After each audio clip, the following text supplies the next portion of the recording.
আসসালামু আলাইকুম রহমতুল্লাহ বারাকাতু। সম্মানিত দিনী ভাই ও বোনেরা, যে যেখান থেকে ভিডিওটা শুরু করেছেন সবাইকে অসংখ্য ধন্যবাদ। আশা করি সবাই ভালো আছেন। আজকে যে বিষয়টা নিয়ে কথা বলবো সেটা হচ্ছে, সামনে যেহেতু আমাদের ঈদুল ফিতর চলে এসেছে, তো ঈদুল ফিতরের মধ্যে আমাদের কিছু পুরনীয় সুন্নত আমল রয়েছে, যেগুলো আমরা অনেকে জানি আবার অনেকে জানি না। তো একটু স্মরণ করিয়ে দেওয়ার জন্য সবের নিয়তে আশা করি সবাই শেষ পর্যন্ত শুনবেন এবং আমল করার চেষ্টা করবেন ইনশাআল্লাহ। ঈদুল ফিতরের ক্ষেত্রে সর্বপ্রথম যে সুন্নতটা আমরা পালন করব, অনেকটা অবহেলিত এই সুন্নতটা, সেটা হলো মাগরিবের যখন আজান হয়ে যায়, মাগরিবের সালাতের পরপরই চাঁদ দেখতে যাওয়া। সেটা ছাদের উপরে দাঁড়িয়ে হতে পারে, খোলা মাঠে। হ্যাঁ, চাঁদ দেখা এটা অনেক বড় একটা সুন্নত নবীজি, যেটা বর্তমানে আমাদের সমাজে একবারে নাই বললেই চলে। নতুন চাঁদ দেখার পরে দোয়া পড়া, আল্লাহুম্মা আহিল্লাহু আলাইনা বিল আমনি ওয়াল ঈমান ওয়াস সালামাতি ওয়াল ইসলাম রব্বি ওয়া রব্বুকাল্লাহ, এই দোয়াটা পড়া। এটা হলো প্রথম সুন্নত।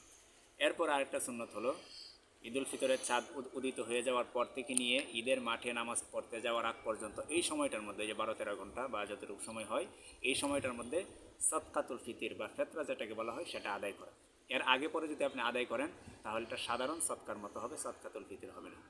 এরপরে আপনি ঈদের দিনের সকালে সবচেয়ে গুরুত্বপূর্ণ আপনার জন্য কাজ হলো ঈদের দিনের সকালের ফজরের নামাজে জামাতের সহিত পড়া।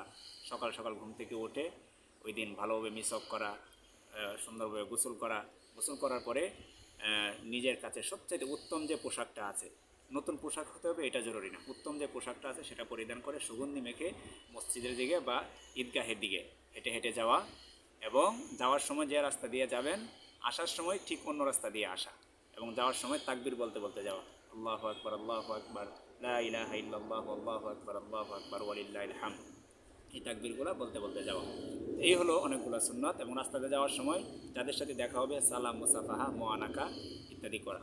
এরপরে নামাজের মধ্যে অংশগ্রহণ করা, নামাজের মধ্যে নামাজ পড়ে, নামাজ যেরকম ঈদের নামাজ যেরকম ওয়াজিব, ঈদের নামাজের পরে যে খুতবা দেওয়া হয়, খুতবা শোনাটাও কিন্তু ওয়াজিব। খুতবা শোনার পরে দোয়া করে এরপরে মসজিদ থেকে আপনি যে রাস্তা দিয়ে এসেছিলেন অন্য রাস্তা দিয়ে আপনি আপনার বাসায় ফিরে আসবেন। এখানে আরেকটা কথা আপনারা মনে রাখবেন, অবশ্যই ঈদগাহে যাওয়ার আগে, বিশেষ করে ঈদুল ফিতরে, মিষ্টি জাতীয় কোনো কিছু খেয়ে যাওয়া এটা অন্যতম একটা সুন্নত। খেজুর হতে পারে, সেমাই হতে পারে, পায়েস হতে পারে, এই সমস্ত কোনো কিছু খেয়ে তারপরে ঈদগাহে যাবেন। কেন আইসক্রিম নিতে পারে না? না, বলতেছি আমি, আইসক্রিম নিতে পারে না? হ্যাঁ, আইসক্রিম, হ্যাঁ, মিষ্টি জাতীয় যদি আইসক্রিম, সেখানে মিষ্টির পরিমাণটা একটু বেশি থাকে, তাহলে সেটাও করা যেতে পারে, সমস্যা নাই। তো যাই হোক, এই সুন্নতগুলো আমরা পালন করব, এরপর ঈদগাহ থেকে অন্য রাস্তায় ফিরে আসবো। তো যাই হোক, এতক্ষণ যারা সাথে ছিলেন, বিশেষ করে আমার ক্যামেরাম্যান ফাইয়াজ আমার সাথে আছে, সে কষ্ট করে ছাদের উপরে রোদ্রে দাঁড়িয়ে ভিডিওটা করে দিল।